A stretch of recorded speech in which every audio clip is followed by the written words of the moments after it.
Did he strike you as being a very conventional kind of Englishman or as a very different kind of Englishman? No, he struck me as being with it at that time.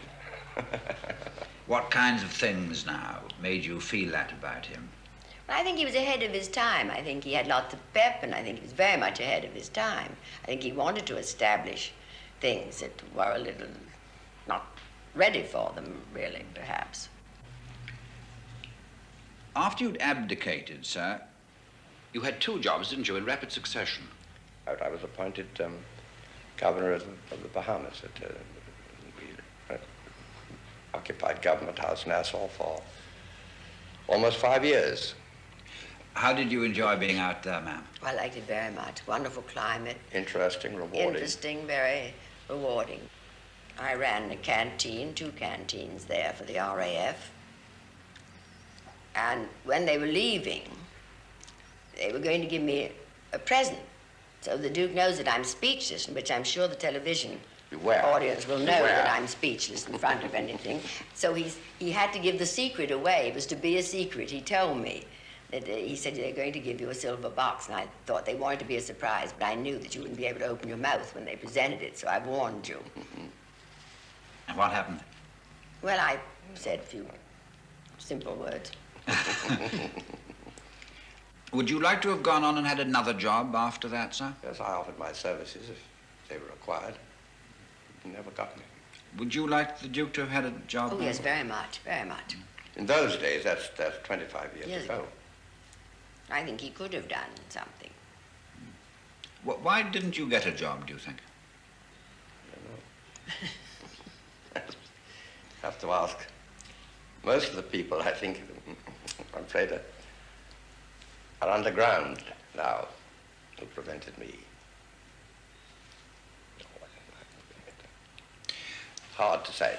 Do you have any regrets when you look back on your life?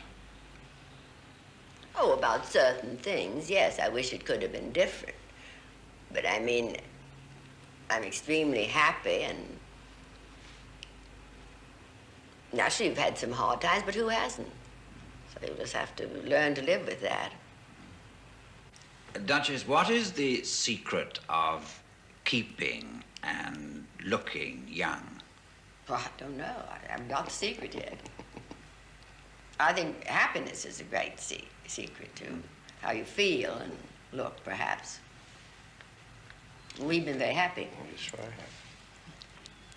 Would you describe yourself as a reforming king when you occupied the throne? No, I wouldn't. I wanted to be an up-to-date king. That was... But I didn't have much time to... No, and you didn't have, as it were, you didn't have political conceptions about how the country should be. I had lots of political conceptions, but I kept them to myself, because that is the tradition of the royal family. What were the things that you wanted to change? Could you give me some examples of the ways in which you ran up against the conventions of your time? Well, I think it was more... well, I wasn't there. I didn't have time. I wasn't there long enough. But I had in mind to change, especially to do with the court, which, after all, the court is dominated by the king, and he influences the court and gives the orders. It's his command, so to speak. Do you think there's too much court life nowadays? No, I don't think there is, because they've simplified it a great deal. I've seen very little of it, but from what I hear, and I have been around, been to Britain from time to time, and I think that it's very good now. It's simplified. People haven't got the time for the old ceremonials, or lengthy ceremonials that they used to have. When you were Prince of Wales, you had definite ideas about how you ought to dress. For instance, you didn't want to wear a top hat. You wanted to wear a bowler hat. My father always wore a top hat, and he was surprised that I wouldn't follow his tradition. But when he didn't have to go around the big industrial plants that I did, and go around, which Thank God there are not so many today, but what we used to call the slums. They were really bad in those days. I remember. At what point did you first become aware of coming into conflict with the government of the day as a result of your different conception of kingship? Well, actually, that was before I became king. I had a trip organized to go and visit some of the depressed areas. I went to Wales and different parts of Britain, and this one, I think, was up in the Northumberland. And when Stanley Baldwin got to hear of this trip, he called me to the House of Commons and said he'd like to talk to me about it. And he said, "Why are you going up there? Got a lot of other important things to do?" So I said, "No, Mr. Baldwin," I said, "I think that it is very important to see how we can't give these people unemployment. Some of them have been out for 10 years. Now, Mr. Baldwin suddenly became conscious of the fact that he and his government had actually done very little to alleviate the plight of the unemployed, of which there were thousands at that time. So he said, "Who suggested that you should go?" I said, "As a matter of fact, I'm going under the auspices of that Sir Alexander Leith, who was chairman of the Conservative Association in Northumberland." "Oh," he said, "wonderful man, great friend of mine. I'm delighted, and I do hope that you will have a good trip." When I left the Prime Minister, he was Prime Minister at that time, I thought to myself that he was beginning to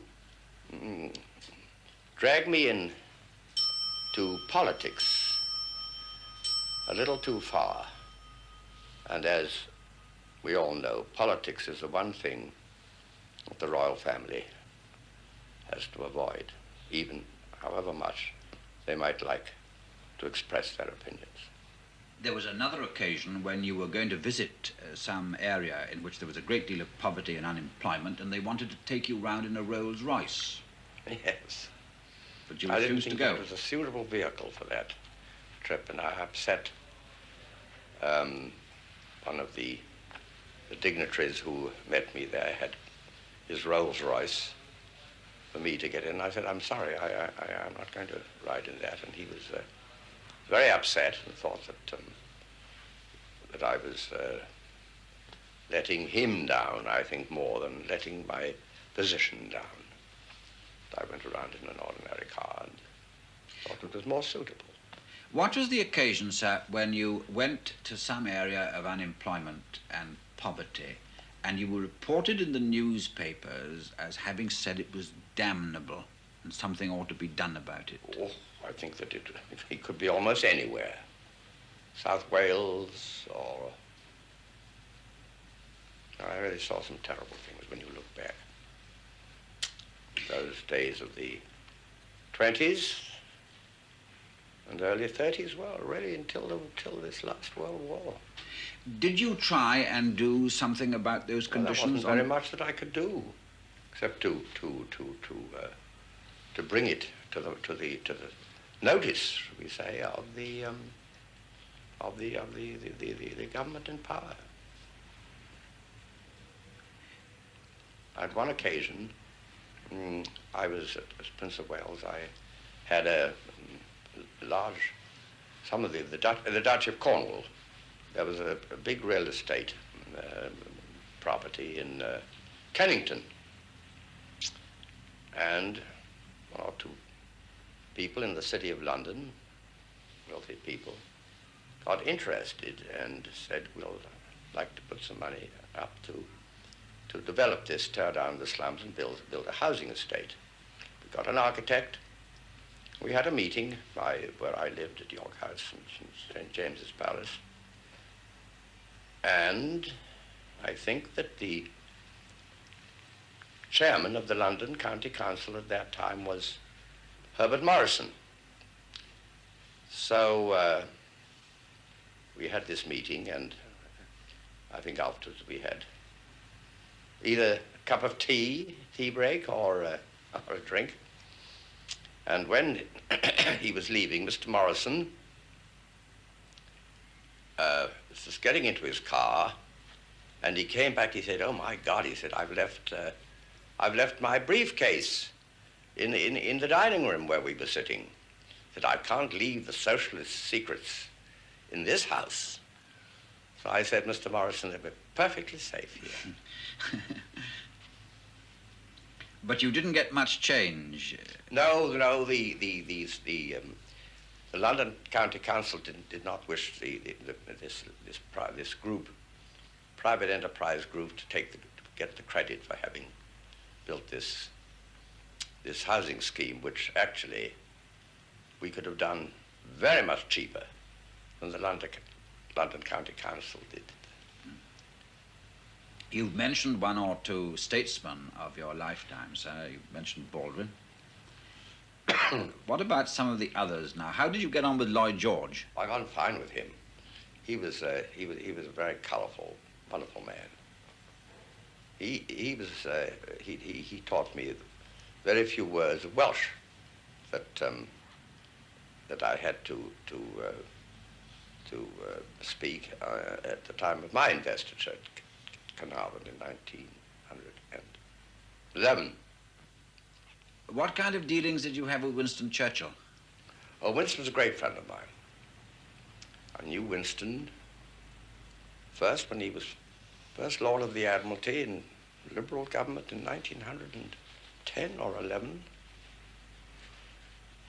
And we kept very close touch even while he was in power. Did Winston Churchill give you any help with your speeches? Yes, after the punctuation of the phraseology and so forth. And he said a very good way at a public dinner is to put a finger bowl down, and then you put a plate over the finger bowl, and then you put a glass on the plate, and then you put your notes on the glass. But he said, don't do what I did once and knock the glass over. You remember your father advised you not to put jokes into speeches. Yes. His old secretary, Lord Stamfordham, I asked him to help me with a speech, and he put in quite an amusing little paragraph, which had a great success in the audience. Some public dinner, I guess, it must have been. And my father read this speech, sent for me, and he said, I'm very surprised that you made those rather flippant remarks in your speech to this association. He said, I've never made a joke in a speech. Well, I thought that perhaps he probably lost a good deal and hadn't pleased his audiences as much as those who can get a laugh out of them. And you could always get a laugh out of an audience early, and you can say the serious things afterwards. I wonder what your father would have said about Prince Philip. I think that any audience that Philip talks to would be very disappointed if he didn't have some jokes and maybe some fairly forceful criticisms as well. MacDonald, did you have much to do with Ramsay MacDonald, sir? Wasn't it he that wrote a letter to ask you to take more care when you were out riding? Oh, yes, asked me to stop steeplechasing, yes. Well, I was very polite, and I said I quite understood what he meant, but I didn't heed him very much. Did you ever win at steeplechasing? Yes, I won 13 races. And he wanted you Not to as stop? good as Fred Winter. He'll be relieved to hear that. What? He'll be relieved to hear that. But he did write to you and ask you if you would... Yeah, he came to see me. Mm-hmm. What did he say? Oh, he said that didn't think in my position I should risk my neck. But you just went on. I'd had quite a bad fall. Yes, I'd had a bad fall. And in those days, we didn't wear the crash helmets that are imposed today. Just had the silk caps. There was no protection we had at all. You were unfortunate to hit the ground hard. It wasn't so good. And other leading politicians of the day, sir. Jimmy Thomas, for instance. Jimmy Thomas became quite a friend of the family. My father enjoyed his company a great deal. And when I became king, while I was king, he got into some political trouble. And he had to resign from the cabinet. I think he was Secretary of State for the Dominion Affairs those days. And he had to come to deliver up his seal of office. And so he came into my office at Buckingham Palace, and I shook him by the hand, and he sat down quite unceremoniously before I'd even motioned a chair for him to sit. And he looked at me with tears in his eyes. He said, "It's all a bloody conspiracy." And then he added in a very charming way, he said, "Thank God your old dad never got to hear of this." Very touching story. He's a wonderful man. What were your first impressions of the United States? I went to America first in 1919, November 1919, when went to Washington and paid a call on President Wilson, who was then he was then bedridden. He'd had his stroke, and was very shortly before the next election. He was suffering from overstrain from the fact that America the Senate wouldn't come into the League of Nations. I went to New York, and the mayor was an Irishman, the name of Hyland, and I invited Mayor Hyland to lunch with me. I went to see him at City Hall, and he refused, and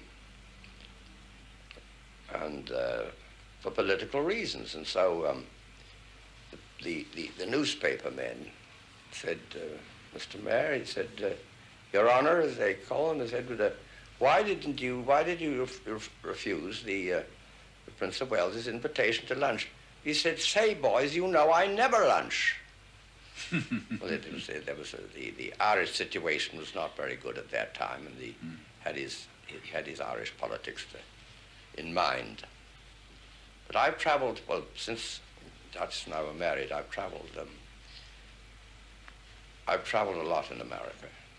I remember the country, and very invigorating. I like going there for the golf. I'm a very, very, very poor golfer, unfortunately. I once shot a 75 about 14 years ago, but that's, I'm afraid, the last good round, really good round that I ever had. My father's great hobby was shooting. He loved to shoot. He was a very good shot. I always preferred the fox hunting. It's a wonderful sport. In my time, they used to call it the sport of kings. And I think it gave you added prestige, the fact that you enjoyed it and rode well. And I think after the Member of Parliament, the Master of Hounds, MFH, as they call them, was the great high dignity in each county or wherever the hunt was situated. But the members of the royal family don't hunt today. Well, I saw my great niece, Anne, last year, and said to her, I know you ride, and I very well, and I'm so glad that you enjoy riding as much as I did. As I said, why don't you ever go fox hunting? And she said 2 words, blood sports. So I thought to myself, well, what a pity. When you look at the world today and compare it with how you saw it as a young man, What are the main changes that you see? I think that the scientific progress is one of the extraordinary things, especially in my lifetime. World wars or any wars are terrible things. I have seen two. But there are two things that benefit, if you can say, or can make progress on account of wars. One of them is medical science, and the other is aviation. I flew in a very primitive, I didn't pilot the plane, but I flew over the lines in the First World War, somewhere about 1916. What did the war teach you? Oh, it taught me to mix with all manner of people who I don't believe I would have been able to mix. It would not been so easy for me to have mixed before. The rough and tumble of war, they say, and there's no respecter of rank or birth. I remember you telling me the first time we met that you were a king who collided with the establishment, and that since the king is the peak and main pillar of the establishment, such a situation was quite intolerable. What do you mean by the establishment, sir, in that context? Well, the establishment was a new word to me until about 15 years ago, when I heard it and I asked people to explain it to me. It's not easy to explain. It's rather an obscure word, but it must have always existed. I think it means authority of the law, of the church, of the, well, I suppose the monarch, to a certain extent, and universities, and maybe the top brass of the Navy and the Army. And I was reading an article about it some 2 or 3 years ago, and it said, now, for example, Prince Philip is not really a member of the establishment. In other words, he goes out very much on his own. And then a little lower down it said, and when I come to think of it, nor was the Duke of Windsor. And I think that's very true. My father certainly was, and my brother was. But it's... Why weren't you? Because I was independent. I did follow I mean, I didn't rebel against the establishment, but... You collided with it? To some extent, I did, to some extent. Not very violently. Do you think that collision with the establishment, sir, would have been inevitable, even if your marriage had not been involved? I think that it would have... I think it would, yes, inevitable, and I think it would have been fairly obvious. Even if you'd remained a bachelor, you might still have collided with the establishment. Yes, definitely. But not in a bad way. But and I think maybe, I don't know, perhaps I'm being conceited, but I think it might have helped the establishment too. And what do you mean by that? Well, I think that it might have revived the thinking of the establishment. I mean, the establishment has a conservative aspect, I think. And you mean that unless the conservative establishment is, as it were, revivified every now and again, then it's liable to perish? Well, I think it revivifies itself. But I think that it probably does need some lead from the monarch.